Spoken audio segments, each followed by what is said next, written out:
Dua pekan sidang kasus Prada Luki bergulir, sejumlah fakta baru terungkap. Selengkapnya kita bahas bersama Ibu dari Prada Luki Namo, Sepriana Paulina Mirpe, dan Ketua Perhimpunan Bantuan Hukum dan Hak Asasi Manusia Indonesia PBHI, Julius Ibrani. Selamat petang Ibu dan Mas Julius.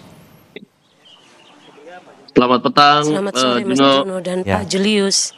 Selamat petang Bu. Kami pertama ke Ibu Sepriana. Ibu Sepriana, kami prihatin atas peristiwa ini dan kami terus mencermati jalannya persidangan dari korban Prada Luki Namo. Untuk saat ini, apa saja yang Ibu cermati dari persidangan hari ini dan apa saja tanggapan, terutama pihak keluarga terkait dengan kesaksian, baik dari dokter dan juga nakes maupun prajurit yang dihadirkan dalam persidangan?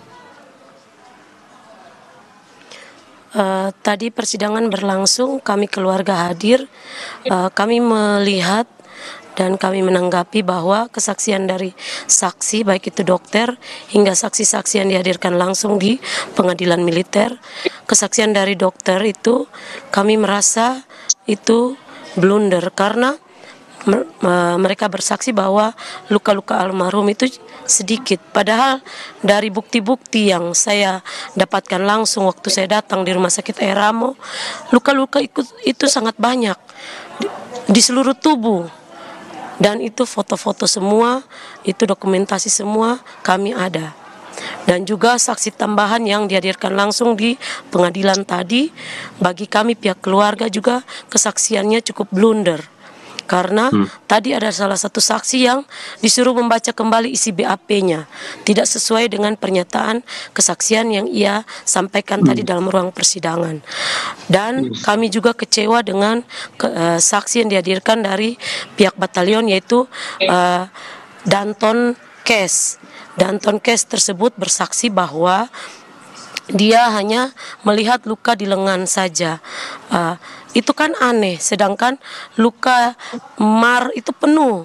Luka sekujur tubuh, memar di bagian perut itu semua ada.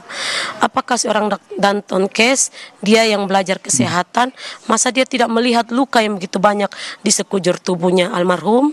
Dan juga dia hanya memasang pengukur suhu tubuh, stetoskop tidak digunakan. Terus yang saya herankan kami sebagai orang tua, waktu Danton Kes itu piket, 4 pelaku ini datang dalam keadaan mabuk dan memukul, menganiaya, menyiksa anak saya. Apakah Danton Kes ini tidak melihat? Kan aneh. Sedangkan Danton Kes ini dalam keadaan sedang piket. Itu yang kami herankan. Jadi kesaksian tadi yang disampaikan saksi itu bagi kami cukup blunder. Dan dalam persidangan juga terungkap adanya luka dalam terutama di bagian paru-paru dan juga limfa. Tapi jawabannya akan kami hadirkan kembali di Kompas Petang setelah jeda. Ayah Prada Luki meluapkan emosinya di luar persidangan usai persidangan yang menghadirkan saksi dokter yang sempat memeriksa anaknya Prada Luki Namo.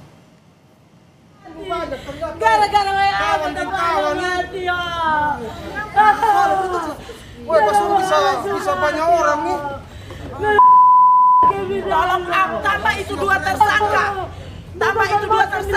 Ayah dan kerabat almarhum Prada Luki meluapkan emosinya saat para terdakwa akan memasuki mobil usai menjalani persidangan. Ayah Prada Luki juga meluapkan kekecewaannya atas kesaksian dokter soal kondisi Luki saat diperiksa. Sebelumnya ayah Prada Luki juga sempat meluapkan kekecewaannya atas kesaksian anggota Provos Pratu Petrus Canisius Mai yang saat kejadian tidak mengambil tindakan untuk menghentikan penganiayaan yang dialami anaknya.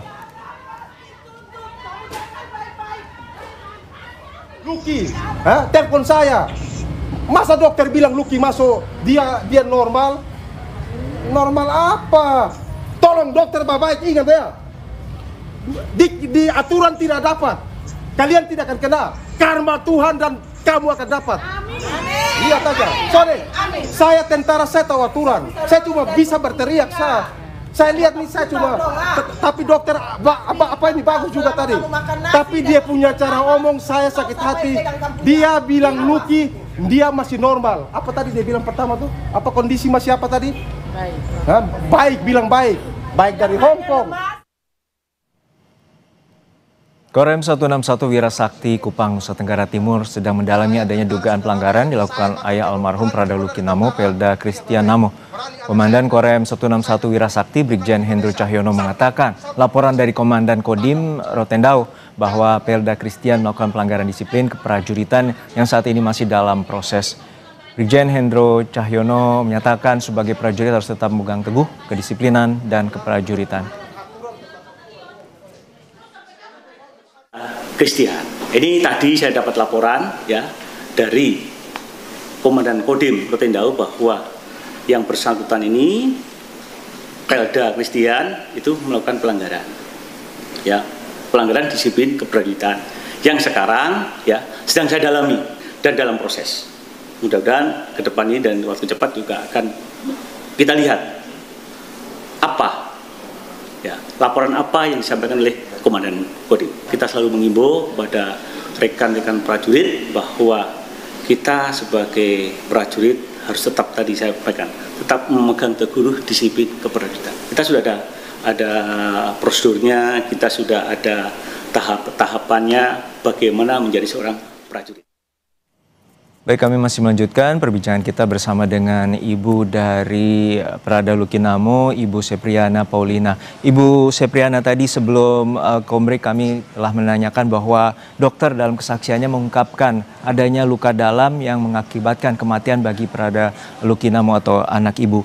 Dan dari persidangan tadi Anda menyatakan bahwa tidak semua luka-luka yang dialami oleh anak Anda itu tidak diungkap di persidangan. Benarkah demikian?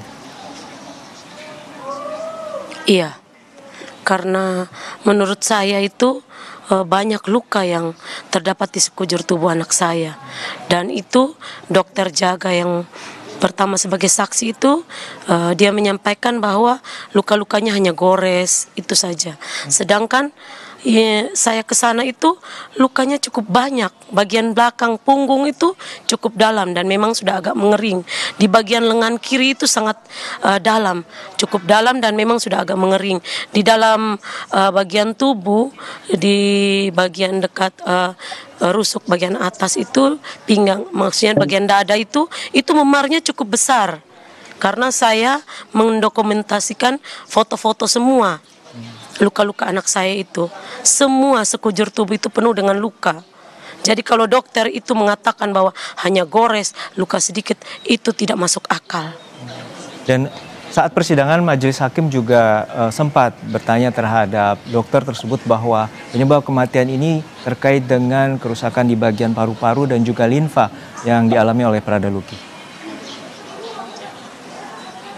Iya benar Mas, karena itu sesuai dengan keterangan dokter di ruang ICU. Waktu itu saya dipanggil, saya sendiri baru sampai, dokter di ruang ICU memanggil saya dan menyampaikan bahwa Ibu Luki sudah mengalami gagal ginjal, paru-paru sudah dipenuhi dengan cairan, ini harus cuci darah.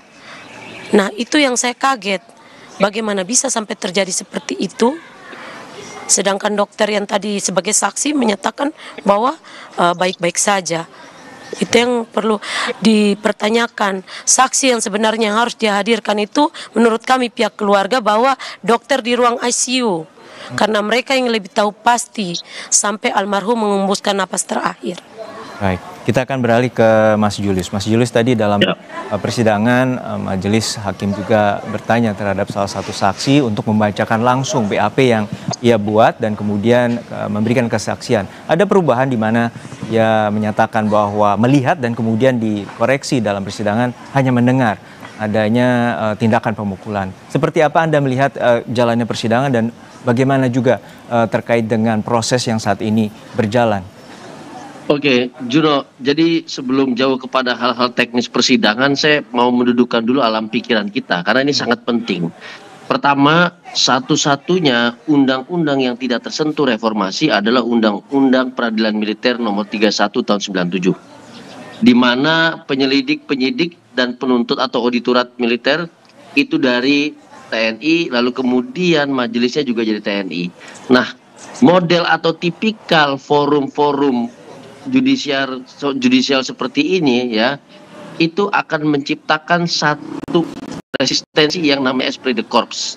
Jadi sedapat mungkin tindak pidana dan proses hukum atau kasus yang diperiksa itu agar kecil dan tidak menyentuh tanda kutip unsur komando.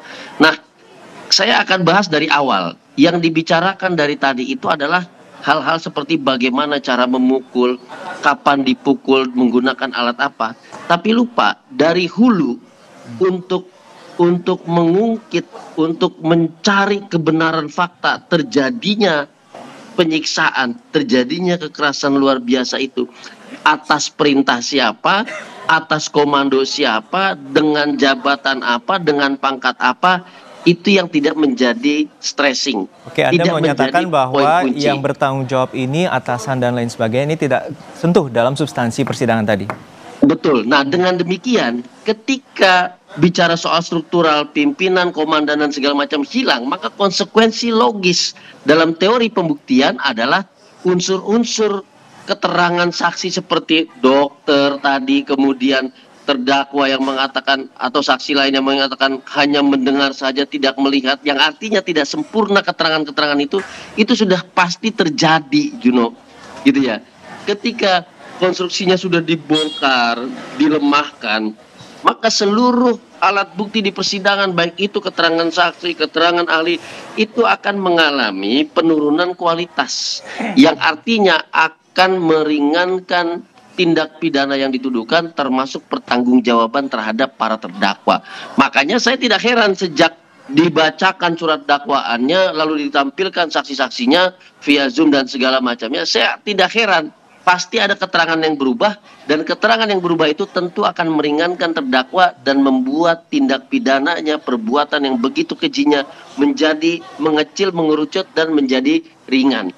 Itu yang harus, itu prinsip dan logika berpikir yang harus kita pegang, Juno, dalam melihat proses pemeriksaan seperti ini, begitu. Namun walaupun demikian, tadi auditor juga sempat menegaskan adanya nakes TNI yang sempat melihat Prada Luki dibawa ke rumah sakit itu. Dia mengaku lupa dan kemudian dia menegaskan bagaimana Anda tidak mengenal bahwa Anda seorang nakes dan kemudian dalam satu batalion tidak mengenal Prada Luki yang sudah 2 bulan bahkan 1 bulan bersama di Batalion Teritorial Pembangunan. Atau seperti apa bahwa auditor ini sudah cukup tegas dan sudah cukup transparan dan ini belum cukup bagi Anda artinya? Tentu begini, Juno, konstruksinya itu tidak menyangkut 2 hal yang tadi saya sampaikan di depan. Satu soal strukturalisme, yaitu soal jabatan pimpinan segala macam yang menciptakan unsur komando. Yang kedua soal institusionalitas, bahwa itu terjadi tidak hanya sekali di berbagai macam titik dengan konstruksi yang sama. Ketika itu tidak terjadi, maka apapun yang disampaikan oleh auditorat, apapun pertanyaan yang ditegaskan oleh auditorat, itu posisinya masih dalam tahap posisi lemah, gitu, masih dalam tahap ringan, gitu. Karena ketika dia sudah bicara instansi, dia bicara struktural, dia bicara komando, maka tentu tidak akan ada satupun saksi yang berani melawan konstruksi itu. Nah, itu yang harus ditegaskan dari awal.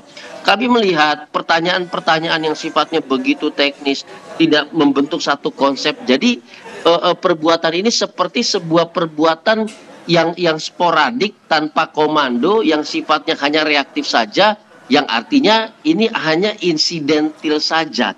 Nah, itu yang justru kami tangkap sebagai satu konstruksi dalam pembuktian. Menginginkan adanya unsur pertanyaan terkait apakah Danki itu memberikan perintah langsung terkait dengan dugaan penganiayaan ini terhadap Prada. Betul sekali. Ketika unsur-unsur komando dari Danki, ketika unsur-unsur institusional TNI ini menjadi basis dalam mengajukan surat dakwaan dan mengajukan pertanyaan, maka tidak ada satupun prajurit yang berani menarik keterangannya atau mengubah keterangannya demi membela para terdakwa. Itu sudah bisa dipastikan dalam teori pembuktian, Juno.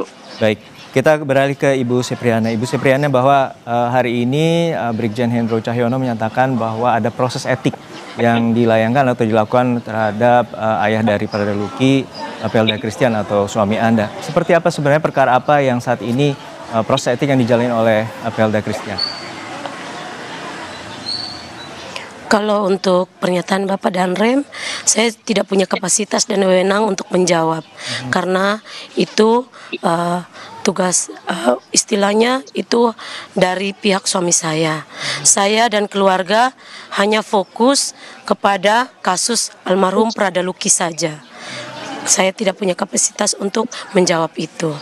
Baik, untuk saat ini kesaksian dari terutama tadi terkait dengan BAP yang berbeda dan kemudian kesaksian yang kemudian dikoreksi pada saat di muka persidangan, seperti apa Anda tadi menanggapi dan juga melihat terhadap kesaksian itu?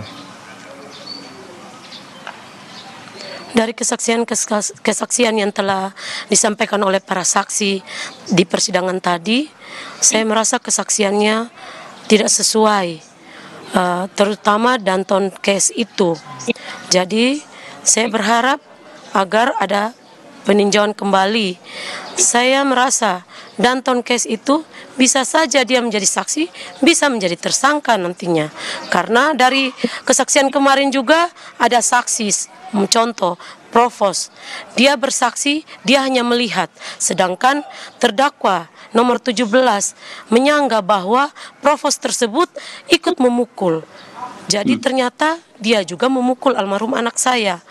Itu perlu ditinjau kembali bahwa ternyata bisa ada tambahan tersangka. Begitupun Danton Roni Setiawan sebagai saksi. Di situ dia awal yang memeriksa HP anak saya.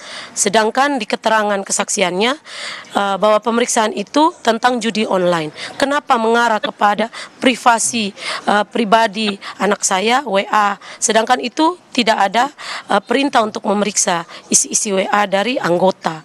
Jadi kami keluarga mempertanyakan kehadiran yang perlu dipanggil itu adalah Bapak Komandan Batalion. Beliau harus hadir untuk menjawab apakah komando atas mengetahui atau tidak, atau hanya sekedar berhenti di Danki saja. Itu yang kami harus bertanya. Baik. Karena Bapak Danion itu sebagai komandan teratas dalam batalion tersebut.